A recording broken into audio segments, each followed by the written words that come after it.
Truth Espresso, episode 380.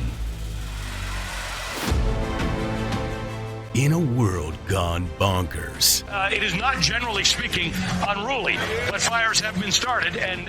Where the culture is a dumpster fire. We're coming for your children. And churches have lost their way. I am really uncomfortable with the story of the crucifixion. It's time to wake up with Truth Espresso. Truth Espresso. Your weekly shot of truth. And now your host, Daniel Minnick.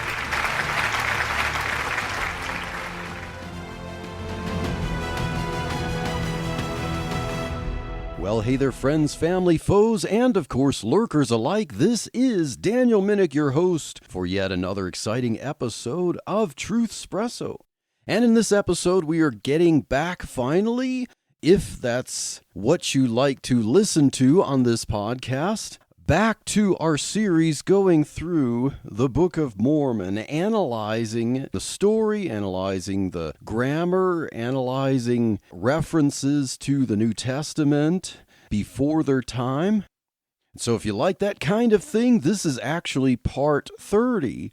30 episodes. Wow, that's hard to believe that we've gotten that far, and we still have a little ways to go, but we are more than halfway through the Book of Mormon, and we haven't even gotten to the best part of it yet. Now, in this episode, there are battles. There's not really any quotations of New Testament. It's not doctrinal passages. It's narrative and battle. So if you like that kind of thing, then you are in for a treat on this episode.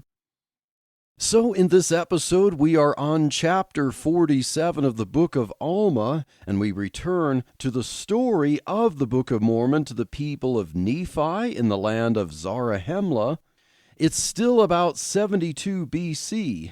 In chapter 46, a bunch of Nephites didn't like what Alma the Younger's son, Helaman, was preaching, and one of them, named Amalickiah, became their leader and wanted to gather a following to become king of the people of Nephi. And this revolt led an army captain named Moroni, not the later guy named Moroni who would become the angel Moroni.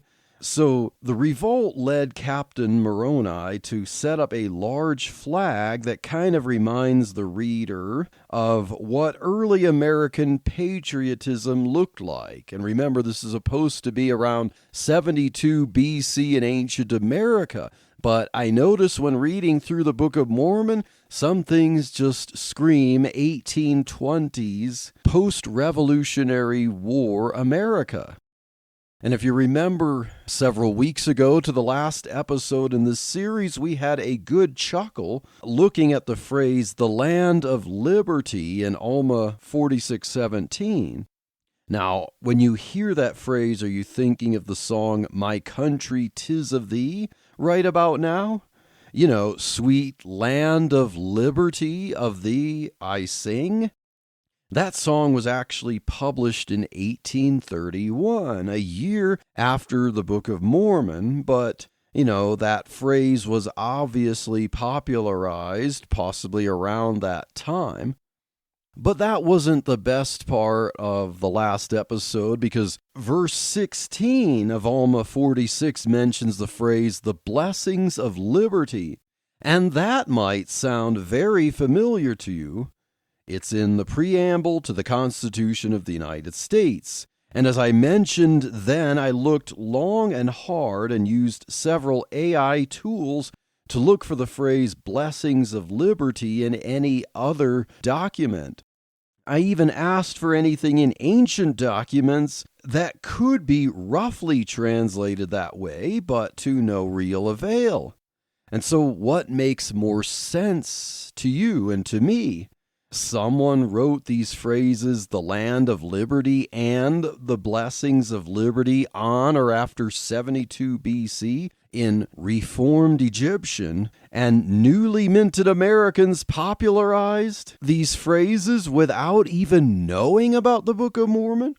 Or is it more likely that the Book of Mormon is a product of 1820s America, and that's why it borrows things that were familiar with those people at the time? I'll let you be the judge of that. But anyway, back to the story. Captain Moroni set up copies of his banner or flag throughout the land and gathered his own following to resist the resistance. Amalickiah and his followers ran away into the desert. Who will they join with against the covenant-keeping, freedom-loving Nephites in Zarahemla? Why, the Lamanites, of course. Amalickiah provoked the king of the Lamanites to consider the Nephites a threat, and the king declared war on the Nephites. Now, many of the Lamanites didn't want to fight the Nephites, and many of them were afraid of them. So the king got angry and set up Amalickiah as the captain of the Lamanite army and told him to draft some of the unwilling residents to join. Now, we're told that Amalickiah wasn't just about fighting the Nephites. He clearly lusted power wherever he could find it. That's this character in the Book of Mormon. He wanted to be king somewhere. If he couldn't be king of the Nephites, he wanted to craft a way to become king of the Lamanites. The faction of the Lamanites who didn't want to fight the Nephites and escaped the order of the king and Amalickiah's conscription ran away to a place called Onidah, Onidah. This place had a lot of battle equipment, and they were determined not to go to war, and they wanted to protect themselves from the king's command. And they appointed their own king named Lehonti, Lehonti, Lehonti, and gathered on a hill named Antipas to defend themselves from Amalickiah and his army. Now, I have a question. Teacher, my hand is raised. Why is there a hill named Antipas? Does that name sound familiar to you? A guy named Herod Antipas was the son of Herod the Great, who was king of Judea during the birth of Jesus. And Revelation 2:13 is the only verse that actually mentions the name Antipas. Herod Antipas is how we know him from history, but the Bible never refers to Herod's son Herod as Herod Antipas. But the name Antipas shows up in Revelation 2:13 as a martyr from the church at Pergamos. So it's a different Antipas. Now, why is the name Antipas a problem for the Book of Mormon? Well, this would be another one of those anachronisms or later things that show up too early.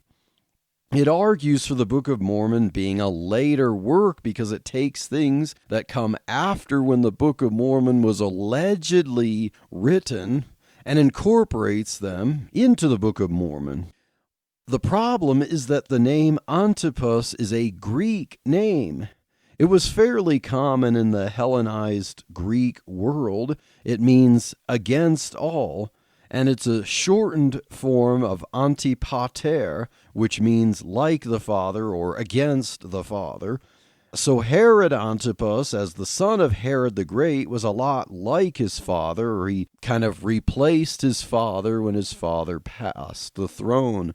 And so also Antichrist or Antichristos in the New Testament means someone who is against Christ or also makes himself in the place of Christ as a false Christ.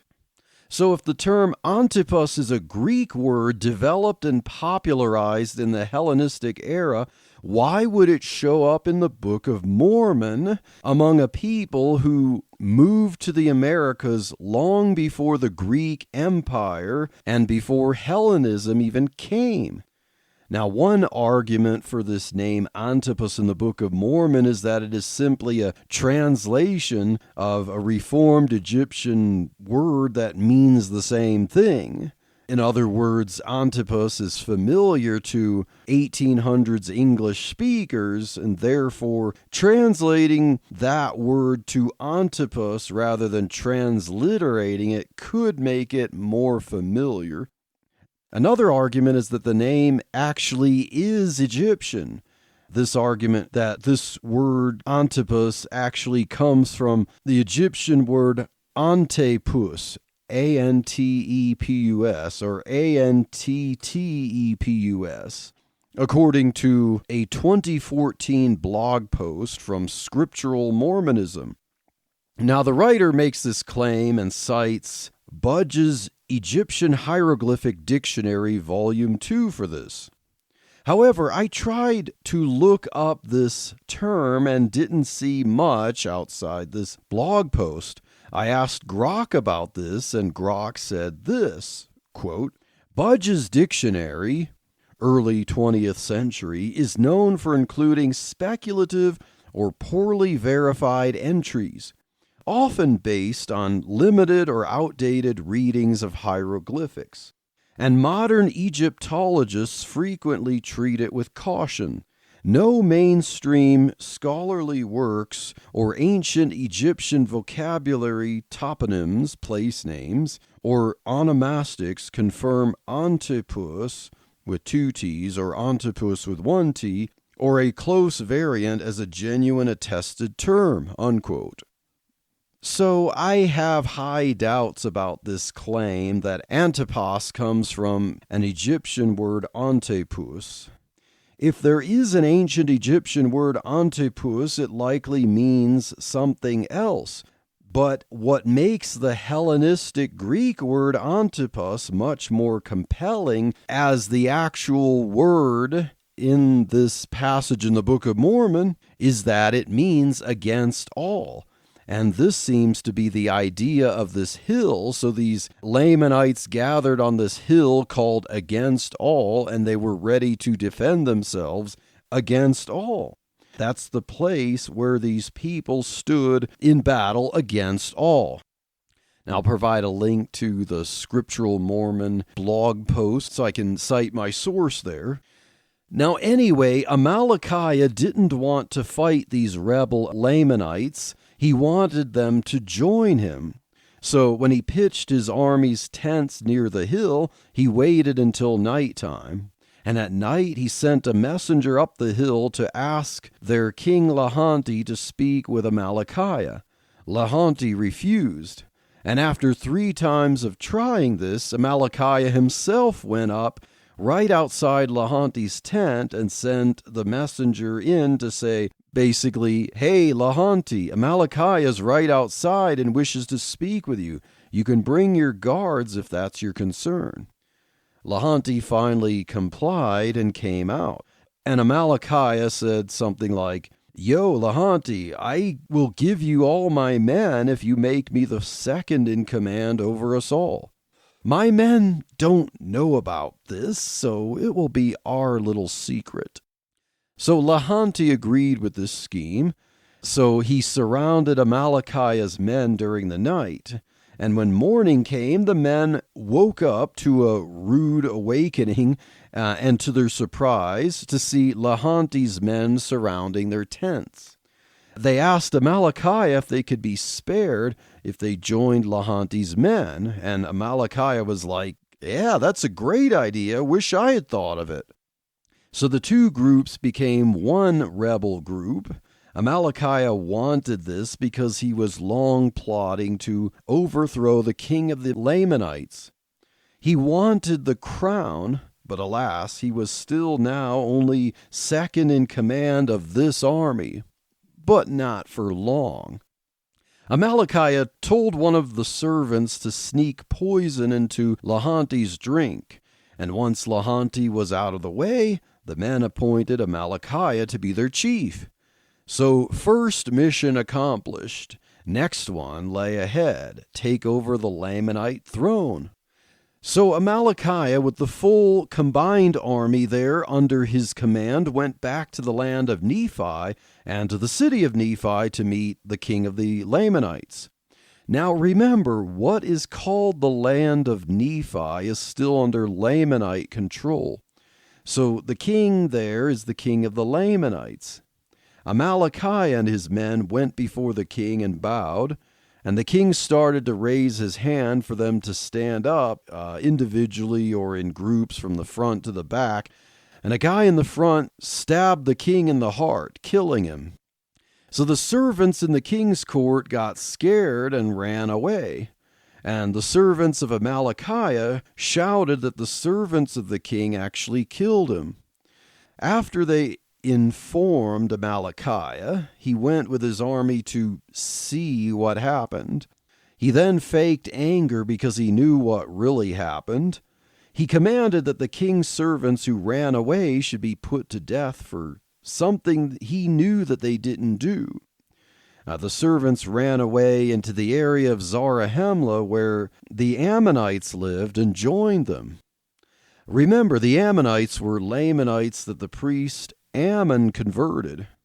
The people who chased them decided to turn around and return to Amalickiah, and Amalickiah then took over the Lamanite city of Nephi with his armies.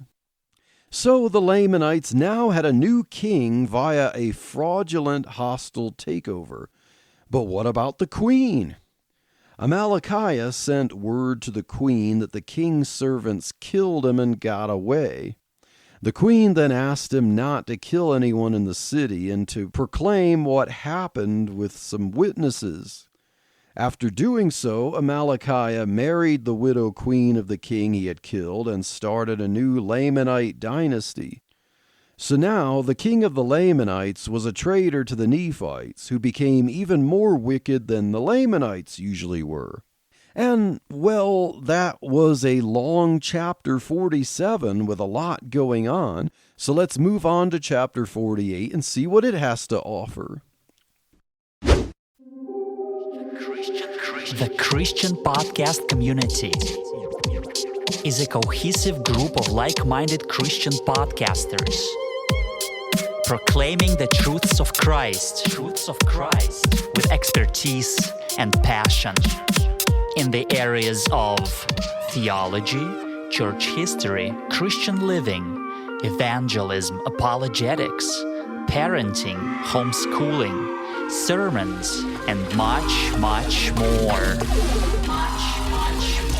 So check us out at christianpodcastcommunity.org. christianpodcastcommunity.org. One stop for all your favorite Christian podcasts.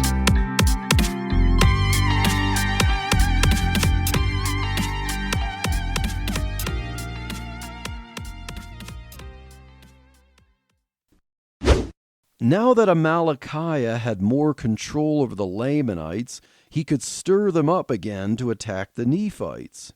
And this time he will try to make sure there will be no dissenting faction. He had propaganda people speak from on top of towers to call the Lamanites to unite and go to war against the Nephites. And Amalickiah was successful in his campaign.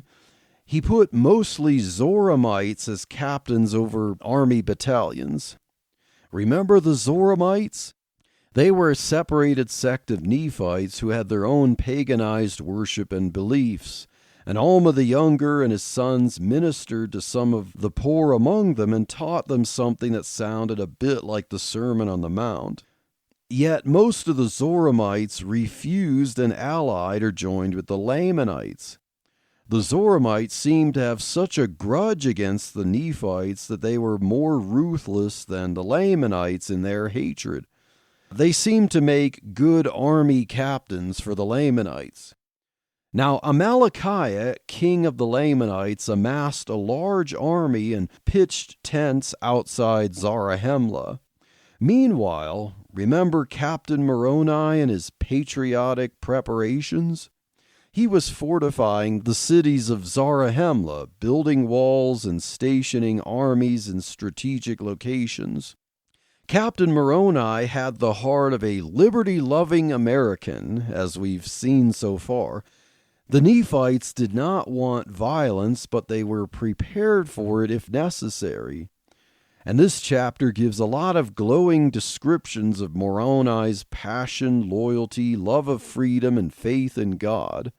He sounds kind of like a flannel graph depiction of George Washington. Verse 17 says, "Yea, verily, verily, I say unto you," that's something that Jesus often says in the New Testament, "if all men had been and were and ever would be like unto Moroni, behold, the very powers of hell would have been shaken forever. Yea, the devil would never have power over the hearts of the children of men." I mean, woo, this guy was the absolute bee's knees. He was a lot like Ammon, we're told, a mighty man of faith and with military prowess, and Alma's sons were also equally faithful, but they were mostly involved in the ministries of the churches. And there had been no wars for about 4 years, but the battle lines were being drawn. Both sides were preparing. The Nephites didn't want it, but it was worth protecting family and country. And that was a short chapter, so let's see what happens in chapter 49, shall we? So we are now near the end of the 19th year of the reign of the judges, so toward the end of about 72 BC. And this has been the 4th chapter in Alma covering this year. A lot has happened in that year, it seems. The Lamanite armies were about to enter the city of Amalickiah. Remember Amalickiah? That was the city where Alma and Amalek preached that eventually got crushed and had stinking corpses piled up. But now the city had some love. By now, the city had some reconstruction, partly, and Captain Moroni fortified it with lots of dirt. The Lamanites learned from the battle 4 years ago and got some proper armor and thicker clothes. However, the Nephites seemed to be one step ahead with their protections, and the Lamanites were shocked at how well prepared the Nephites were for an invasion. Kind of like, think about the movie Home Alone, where Kevin was prepared to defend his house against the invading wet bandits. If you could get some kind of imagery in your mind here. Now, King Amalickiah wasn't with the armies, and if he were, he might have bloodlusted his way into the city of Amalickiah. But because he wasn't there, the Lamanite armies decided to retreat to the desert and head to the land of Noah. Little did they know that Captain Moroni left no stone unturned, nor any city vulnerable. The Zoramite captains of the Lamanite armies swore that they would take over the city of Noah. Yet this city was even better prepared than Amalickiah. And Lehi was the leader. Now, not the original Lehi, father of Nephi. This was the one in the previous episode who led one of the armies to surround the Lamanites in the river Sidon. Captain Moroni led basically one half the army, and Lehi led the other half. The Lamanites remembered Lehi, and they were scared, but they were determined to fulfill their vow to take over the city of Noah. The problem was that one entrance was the only way in, and Nephite warriors also waited to attack any Lamanites who tried to climb over the dirt walls. When the Lamanites tried to threaten an attack through the entrance, the Nephites drove back and killed the attackers. The Lamanites then tried to dig off the dirt fortifying the walls, but the Nephites attacked and killed the ones who tried that. So the Lamanites lost over 1,000 warriors, including leaders, while the Nephites hadn't had one casualty yet. Only about 50 injured on their legs. The Lamanites decided to retreat to the desert again and go back to the city of Nephi to report basically their failure to King Amalickiah. And of course this made him very angry, and he swore that he would drink Moroni's blood. The Nephites celebrated their victory, and the churches prospered for the time being. So that's the end of chapter 49. Let's move on to chapter 50. And Captain Moroni continued to keep the cities fortified. He ordered that the cities build even higher and thicker walls of dirt, and to build wooden towers on top for scouts and warriors to throw projectiles. He then had Nephite armies push the Lamanites out of the desert areas and back to the land of Nephi proper. Moroni then protected the desert areas and began to build a city called Moroni near the East Sea and south, close to the land of Nephi where the Lamanites lived. Then he built a city between Moroni and Aaron and called it Nephite. Then they built a city to the north called Lehi. So basically, Moroni trapped the Lamanites in their lands and cities and took over the deserts, and then he built new cities and fortified them. And somehow this all happened in the 20th year of the reign of the judges. Don't ask me to explain that, but these are definitely busy years. Then for 3 years, the Nephites basically had the best time of their history. Maximum peace, maximum prosperity, fortified cities, maximum land that they controlled. However, in the 24th year of the judges, there was a dispute over land between the city of Lehi and the city of Morianton. The Moriantonites, or the residents of the city of Morianton, were about to fight the Lehites, but the Lehites went up to ask Captain Moroni for help. The Moriantonites, led by a guy named, of course, Morianton, got scared that Captain Moroni would lead an army to fight them. I mean, he knew just how smart and strong and, good at war Captain Moroni was. They escaped to settle in a northern area with lots of lakes, part of the land bountiful. They would have succeeded if Morianton himself didn't have an angry episode with one of his female servants. And after he hurt her, she escaped to Captain Moroni. Moroni sent an army north to prevent this schismatic settlement. The leader of the army was a guy named Teancum. So Teancum, Teancum. Morianton convinced his army to fight, but Teancum's army was victorious. Morianton was killed, and the survivors were arrested and brought to Moroni, and this ended the 24th year of the judges. The people of Morianton promised to behave and made peace with the people of Lehi. Now, remember that Alma the Younger was the chief judge. A guy named Nephite was the second chief judge, but he died, and that's why Alma gave the plates to his son Helaman instead of the next chief judge. Nephite's son Pahoran became the next judge. So that's the end of chapter 50. We will move on to chapter 51, the final chapter of this episode. So the next year, while Pahoran was chief judge, factions formed again. Some rich people wanted the law changed to make the government a monarchy again, so the aristocracy wanted a monarchy. The rest of the people supported Pahoran and wanted to keep the current laws and systems, and Pahoran himself also refused to update the laws. So a heated dispute between these two factions happened, and those who wanted change were called kingmen, king-men, and those who didn't were called freemen. Basically, the resolution became a ballot question, and the majority prevailed to keep the current system.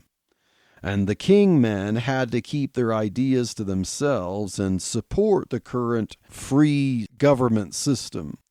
Meanwhile, Amalickiah wanted to make good on his vow to drink the blood of Captain Moroni. He gathered an army to infiltrate Zarahemla.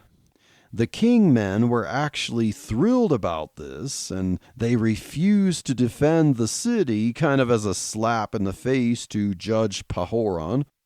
When Captain Moroni heard about the carelessness of the kingmen, he got angry and asked the governor of Zarahemla to declare that the kingmen must help defend the land or be executed as traitors.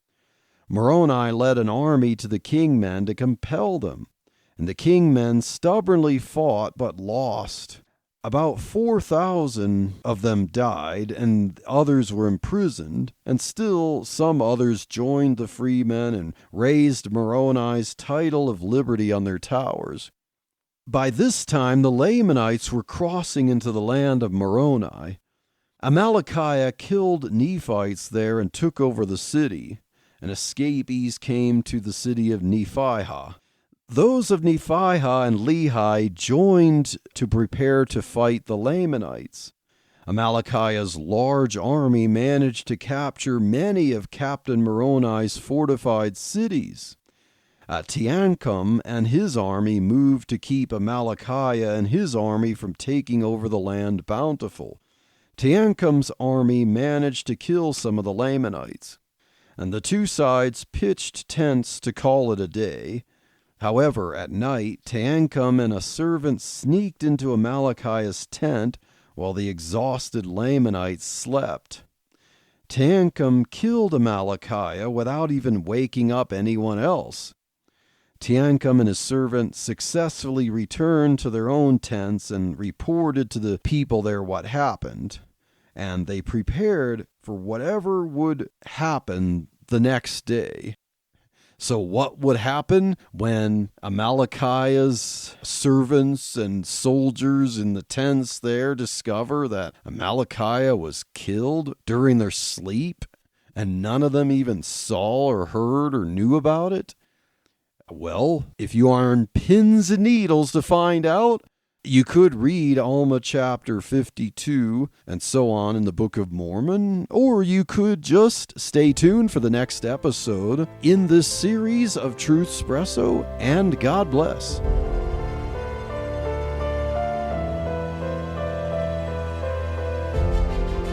Thank you for listening to this episode of Truth Espresso. Be sure to subscribe and rate it on your favorite podcast app. Truth Espresso is a member of the Christian podcast community. Check out other great faith-building shows at christianpodcastcommunity.org.